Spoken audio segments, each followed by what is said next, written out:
미국 최대 건강보험사 유나이티드 헬스그룹 보험 부문 CEO 브라이언 톰슨 총격 사건의 용의자가 체포되었습니다. 뉴욕 경찰은 지난 4일 새벽 뉴욕 힐튼 호텔 입구에서 톰슨을 살해한 혐의를 받는 루이지 만조니를 펜실베니아 알토나의 맥도날드 매장에서 붙잡았다고 밝혔습니다. 체포 당시 만조니는 범행에 사용한 소음기 장착권 총과 보험사의 이익 추구를 비판하는 성명서를 소지하고 있었습니다. 만조니는 펜실베이니아대 컴퓨터공학 석사 출신으로 학문적 경력이 뛰어난 엘리트였습니다. 경찰은 그가 남긴 증거에서 보험사의 보험금 지급 거부 전략에 대한 불만이 범행 동기가 됐을 가능성을 조사 중입니다. 말리부에서 발생한 프랭클린 산불이 강풍과 건조한 날씨로 인해 빠르게 확산되고 있습니다. LA 카운티 소방국은 현재까지 2,200에이커 이상의 면적이 소실되었으며 진화율은 0%라고 밝혔습니다. 산불은 말리부 캐년 로드와 프란시스코 렌치 로드 북쪽에서 시작되어 페퍼다인 대학과 말리부 주요 상업지구까지 번졌습니다. 이에 따라 말리부 동부 주민 약 6,000명에게 강제 대피령이 내려졌으며 페퍼다인 대학은 캠퍼스 폐쇄와 기말고사 취소를 결정했습니다. 산불은 계속 확산 중이며 소방당국은 추가 인명피해 방지에 총력을 기울이고 있습니다. 도널드 트럼프 전 대통령은 드리머를 위한 구제책 마련을 약속했습니다.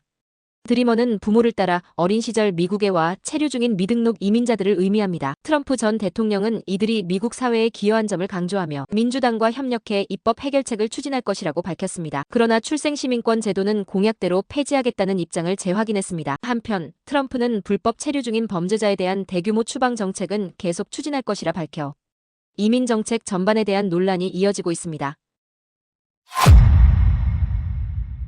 진원지는 이얼링턴 인근으로 흔들림은 약 200마일 떨어진 샌프란시스코와 세크라멘토까지 감지되었습니다. 지진 발생 이후 14차례 여진이 이어졌으며 다행히 큰 인명피해는 보고되지 않았습니다. 하지만 크리스마스 트리가 흔들리고 수영장 물이 넘치는 등 많은 주민이 불안감을 호소했습니다.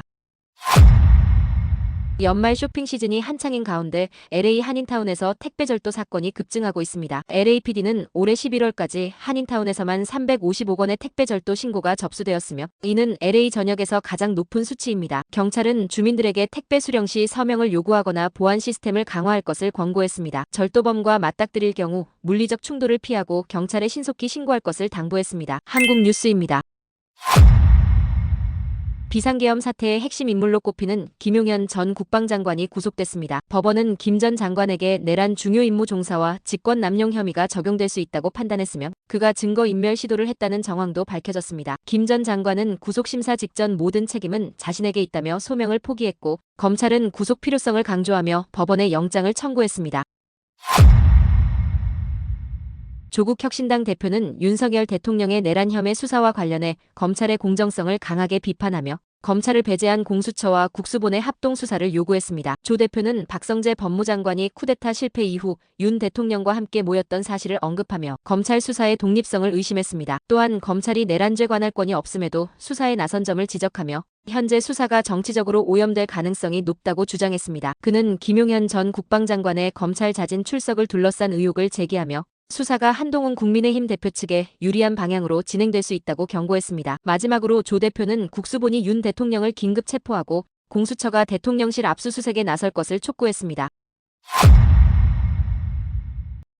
계엄 당시 국회를 장악한 부대 중 하나였던 1공수여단장이 국회 증언 중 눈물을 보이며 참담한 심정을 드러냈습니다. 그는 대테러 작전인 줄 알았는데 민간인을 대상으로 한 것이었다며 계엄군으로서의 무력감을 호소했습니다. 총을 뒤로 메고 민간인과 접촉하지 말라는 지시를 내렸던 당시 상황을 회상하며 정치에 이용된 군의 현실에 깊은 자괴감을 드러냈습니다. 여야 의원들은 이를 강하게 질타하며 군의 정치적 중립이 무너진 점에 대해 비판의 목소리를 높였습니다.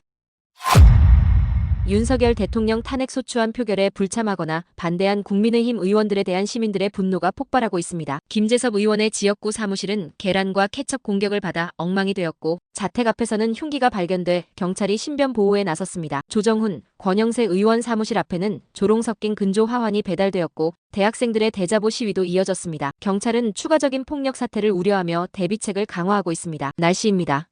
오늘 남가주는 대체로 맑고 쾌청한 가을 날씨가 이어질 것으로 보입니다. 먼저 로스앤젤레스입니다. 낮 최고 기온은 75도, 밤 최저 기온은 60도로 예년 평균과 비슷한 수준인데요. 오전에는 약간의 구름이 지나가겠지만 오후부터는 완전히 맑은 하늘을 보실 수 있겠습니다. 바람은 서풍으로 약하게 불며 강수 확률은 0%입니다. 오렌지 카운티 지역도 비슷한 날씨를 보이겠습니다. 낮 최고 76도, 밤 최저 59도로 쾌적한 날씨가 예상됩니다. 오늘 하루 종일 햇살이 비치겠고 바람은 남서쪽에서 부는 산들바람 정도로 강하지 않을 전망입니다. 다음은 샌디에이고입니다. 낮 최고 기온은 74도, 밤에는 62도까지 떨어지면서 비교적 온화한 날씨를 보이겠습니다. 해안 지역은 아침에 약간의 구름이 낄 수 있지만 금세 맑아지겠습니다. 인랜드 엠파이어 지역은 조금 더 따뜻하겠습니다. 낮 최고 기온은 80도, 밤에는 55도까지 내려가면서 일교차가 클 것으로 보입니다. 건조하고 맑은 날씨가 이어질 예정이니 야외 활동하기 좋은 하루가 될 것 같습니다. 끝으로 팜스프링스입니다. 낮에는 89도까지 올라가면서 더운 날씨가 예상됩니다. 밤에는 65도로 비교적 선선해지겠지만 여전히 따뜻한 기온을 유지하겠습니다. 강한 햇살이 예상되니 외출 시 자외선 차단에 신경 쓰시는 것이 좋겠습니다. 오늘 남가주는 대체로 맑고 비 소식이 없으니 야외 활동하기에 아주 좋은 날이 될 것 같습니다. 오늘의 뉴스 읽어드렸습니다. 감사합니다. 안전하고 행복한 하루 보내시길 바랍니다.